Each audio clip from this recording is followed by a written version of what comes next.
Dies irae, dies illa, solvet seculum infabila. Ang kwentong ito ay hango sa totoong buhay. Karanasan ito ng lolo ko na napagsalin-salina ng kwento sa buong angka namin. Taong 1946, Virac, Catanduanes, Bicol. Binata pa ang lolo ko noong mga panahong ito. Tahimik lang silang namumuhay noon sa isang liblib na lugar. Kasama ng lolo ko noon ay ang tatay niya, nanay niya, at dalawang kapatid na babae. Yung ibang kapatid kasi niya nasa Manila na. Ang libangan lang ng lolo ko noon, kundi samahan ng tatay niya sa bukid, ay gumala-gala sa kagubatan.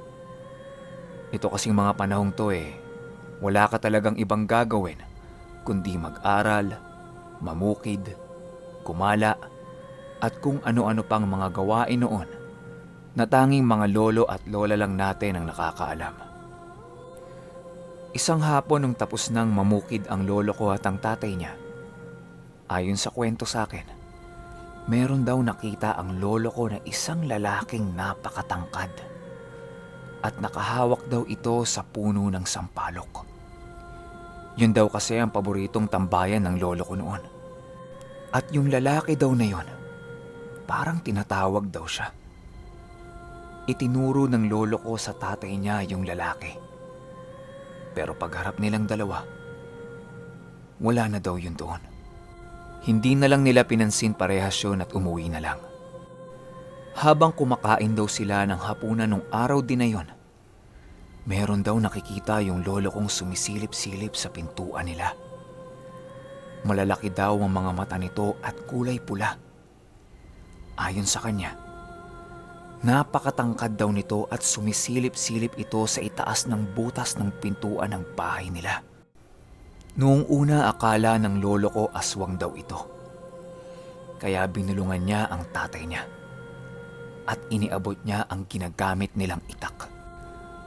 Nung hawak na ng tatay niya yung itak, agad-agad silang tumakbo papunta sa pintuan at tinadyakan ito.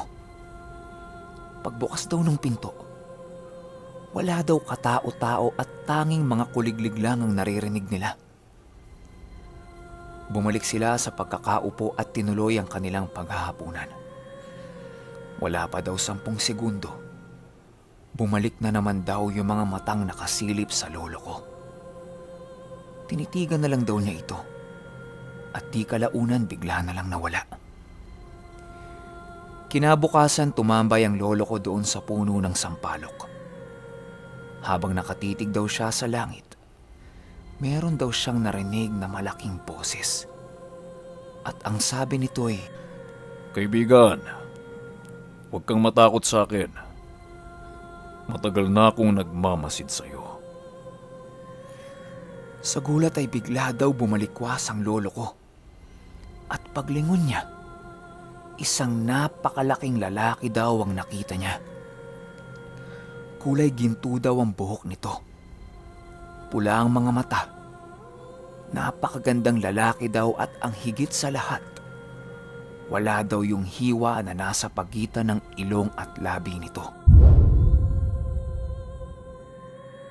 Hindi natakot ang lolo ko dahil hindi naman daw nakakatakot ang itsura nito. Kaya ang ginawa niya, kinausap niya ito at tinanong niya kung ano ang pakay nito sa kanya. Nagulat ang lolo ko sa naging sagot nito. At ang sabi ng lalaki ay, Isa lamang akong kaibigan. yan lang daw ang sinagot ng malaking lalaki sa kanya. Magmula noon ay palagi nang nag-uusap ang lolo ko at yung kaibigan niya. Lingit sa kaalaman niya, isa pala itong engkanto. Lumipas sa mga linggo noon at palagi pa rin silang nag-uusap ng lalaki. Meron daw itong kinukwento sa kanyang lugar. Isang beses niyaya niya ang lolo ko sa lugar na yon. Meron daw siyang ibibigay. Sumama naman ang lolo ko dahil tiwala na siya rito. Nung bumaba na yung lolo ko sa puno ng sampalok, Ang sabi nung lalaki, Kaibigan, hindi na natin kailangang umalis. Dito na yung sinasabi kong lugar. nagtaka ang lolo ko dahil bukod sa malawak na bukirin ang nandoon, wala na siyang ibang makita kundi mga puno na lang din. Nung tumayo yung lalaki, hinawi lang nito yung mga malalaking talahiba na nakapalibot sa puno ng sampalok. At paghawi niya rito, nagulantang ang lolo ko sa nasaksihan niya. Napakalawak daw na lupain ang nakita niya at marami daw itong bahay-bahay. Habang naglalakad daw sila nung lalaki, iba't ibang uri daw ng nilalang ang nakikita niya. Hindi na ito ay kinuwento sa akin ng tatay ko dahil sobrang tagal na eh. Nakalimutan na niya yung mga kinuwento sa kanya ng lolo ko. Pero iba't ibang uri daw yun. Ayon na lang sa tatay ko, yung napuntahan daw ng lolo ko na yun ay ang kaharian ng mga engkanto. Ang gaganda daw ng itsura ng mga yun at sobrang tatangkad daw. Pero may mga nakatira din daw doon na hindi ganon ang itsura. Hindi ko lang mailarawan dahil wala namang nabanggit ang tatay ko tungkol dito. Kung pangit ba o kung ano ang itsura ng mga ito. Nung makarating daw sila doon sa bahay ng kaibigan niya, sinalubong daw siya ng isang malaki pang lalaki at isa ding malaking babae. Kamukhang kamukha daw ito ng kaibigan niya. Nung pinaupo siya, nilapitan siya ng nanay ng kaibigan niya. At may inihain ito sa kanya. 4 daw na klase ng mais. Iba-iba daw ang kulay. Merong pula, itim, puti, at dilaw na palagi na nating nakikita. Ayon sa lolo ko, napakabango daw ng mga mais. Yung tipong pag naamoy mo bigla-bigla ka na lang daw magugutom. Yung parang ganon. Pipiliin na sana ng lolo ko yung puting mais. Nang bigla siyang inawat ng kaibigan niya at sinabing, Kaibigan, nakuha ko na yung ibibigay ko sa'yo. Halika na, balik na tayo. Nginitian lang siya nung nanay ng kaibigan niya. Hindi daw nagsasalita ang mga ito at tinititigan lang siya. Noong nakalabas na sila doon sa talahiban, paglingon ng lolo ko, bumalik daw ito sa ordinaryong lupa na lang. At noong nasa puno na ulit siya ng sampalok, bigla daw may iniabot na panyo sa kanya yung kaibigan niya. At ang sabi pa nito, Kaibigan, dahil espesyal ka sa akin, ipagkakaloob ko sa iyo ang panyong ito. Magagamit mo yan sa oras ng pangangailangan mo. Ingatan mo yan. tiningnan ng lolo ko ang panyo. Ayon sa paglalarawan ng lolo ko, ito daw ay isang kulay itim na panyo. Kapag nasisinagan daw ito ng araw, nagiging kulay dilaw. At kapag umuulan naman, numinipis daw ito at parang halos hindi mo na makita sa nipis. Mula nang binigay sa kanya nung kaibigan niya yung panyo, parang madalang na daw itong makipag-usap sa kanya. Sinabi pa ng kaibigan niya na kapag gagamitin niya ang panyo, iipit niya lang daw ito sa kanyang balakang. Isang gabi nung inutusan ng tatay niya ang lolo ko para tingnan yung lambat na inilagay nito sa dagat. Nung naglalakad daw siya papunta doon, nakakita daw siya ng isang grupo ng mga aso. Napakarami daw nito at malayo pa lang daw siya ay kinakahulan na siya. Kaya ang ginawa ng lolo ko, iniipit niya ang panyo na binigay ng kaibigan niya sa balakang niya. At ayon sa lolo ko, habang naglalakad daw siya sa harap ng mga aso, animoy wala daw nakikita ang mga ito. Nagtataka ang lolo ko dahil tumigil din daw sa pagkakahol ang mga ito. Naisip na lang niya nung mga sandaling yon na ang silbi ng panyo na binigay sa kanya ng kaibigan niya ay hindi siya makikita ng kung sino man kapag ito ay nakaipit sa kanyang balakang. Lumipas pa ang mga araw, linggo, at at patuloy niyang napapakinabangan yung panyo. Lalo na kapag uutusan siya ng tatay niya sa gabi. At alam niyo ba, ayon sa lolo ko, iilang tik-tik, wakwak, bruha, aswang ang nakikita niyang lumalampas lang sa kanya. Hindi daw siya pinapansin ng mga ito.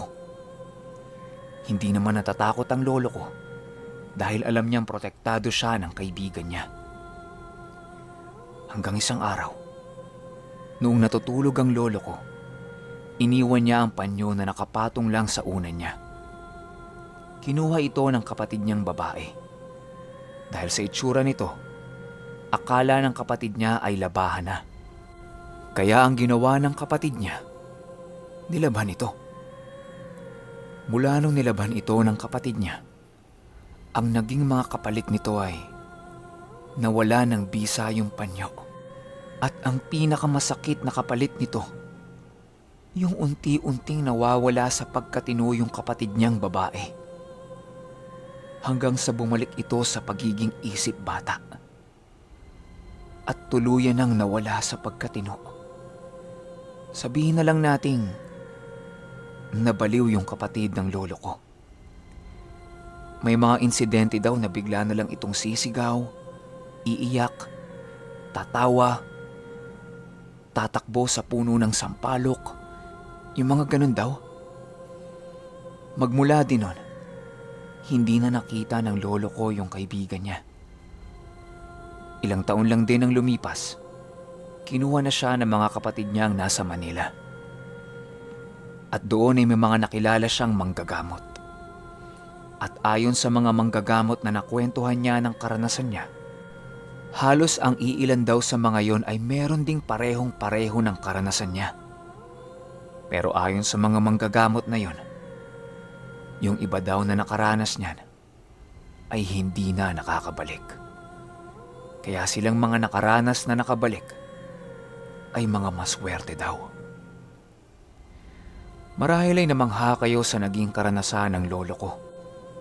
Malamang yung mga lolo nyo o lolo ng kaibigan nyo ay meron ding ganitong karanasan.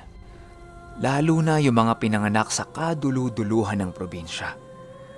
Alam ko marami silang karanasan pagdating sa mga ganitong bagay. Pero akala nyo sila lang?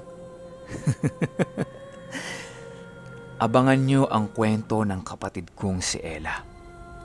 Kwento niya ito noong pumunta sila ng tatay ko sa Virac, Catanduanes. Handa ka bang marinig kung ano-ano ang nakita ni Ella doon? O takot ka na naman? Kung natatakot ka, mag-skip ka na dito pa lang. Pero kung matapang ka naman, abay, wag na wag mong kakalimutang i-click ang like, share, notification bell, at lalong-lalo na ang subscribe button. Oh, teka. Paalala lang subscribe button. Dami kasing listener dyan na hindi ko naman subscriber Yung ads baka kasi pag nag-skip ka, bulagain ka na lang ng wakwak sa bintana ninyo.